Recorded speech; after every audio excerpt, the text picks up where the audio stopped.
Donc nous sommes invités à la confiance.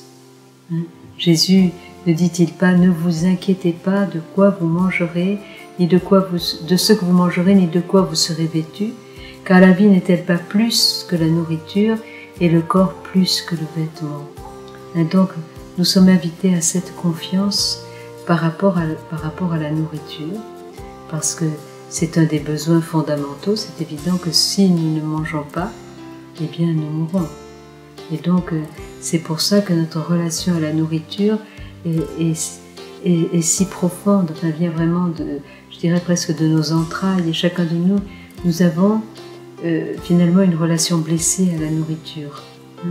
Parfois, ça se manifeste aussi aujourd'hui par certaines maladies, qui sont les maladies du monde moderne, d'anorexie, où on ne mange plus rien, ou de boulimie, où on avale et on dévore tout. Donc, chacun de nous avons cette relation à la nourriture qui a besoin d'être guérie, mais qui est aussi finalement un peu la relation à la mère, et cette relation aussi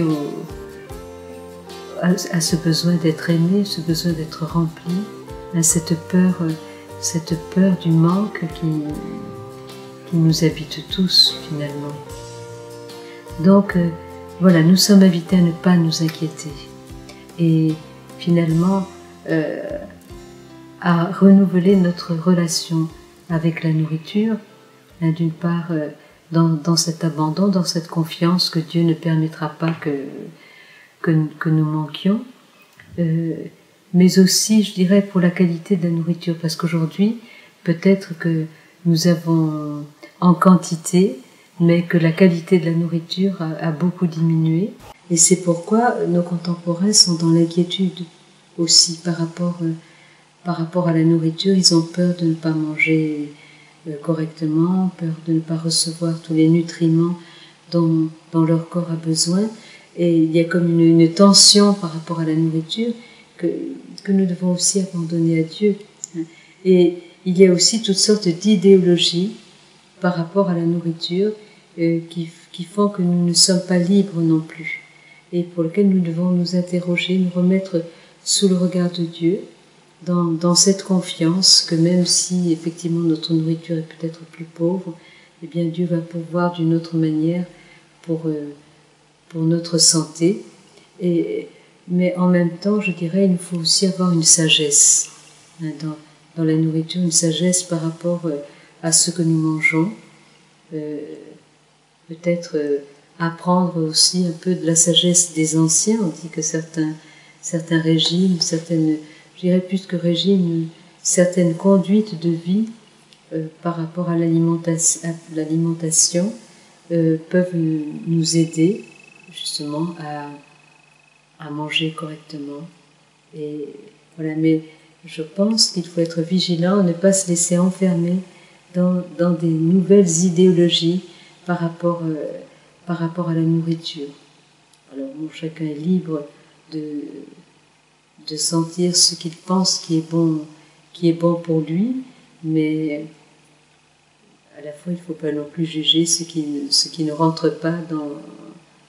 dans ces nouvelles manières de manger. Donc il y a toute cette relation à la nourriture, cet abandon auquel nous sommes conviés, le fait de ne pas nous faire de soucis et le fait d'entrer vraiment dans cette sagesse. Alors interrogeons-nous aussi cette semaine par rapport à la manière dont nous mangeons, par rapport à ce qui n'est pas ajusté, par rapport, par exemple, si nous mangeons trop, ou finalement si nous n'aimons pas manger, et qui est aussi une manière de ne pas aimer la vie, parce que la nourriture, c'est aussi l'amour de la vie, et c'est important. C'est important de bien se nourrir, c'est important de savoir, comme nous le disions, savourer les aliments et rendre grâce à Dieu pour tout ce que dans sa bonté il nous donne, à travers donc le sens du goût, donne de goûter et de goûter combien tout ce qu'il a fait dans sa création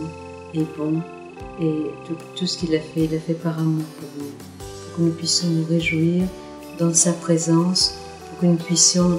éprouver ce plaisir de la vie, cette joie de la vie. Je pense que c'est très très important dans tout ce que nous faisons, que nous mangeons, que nous buvons,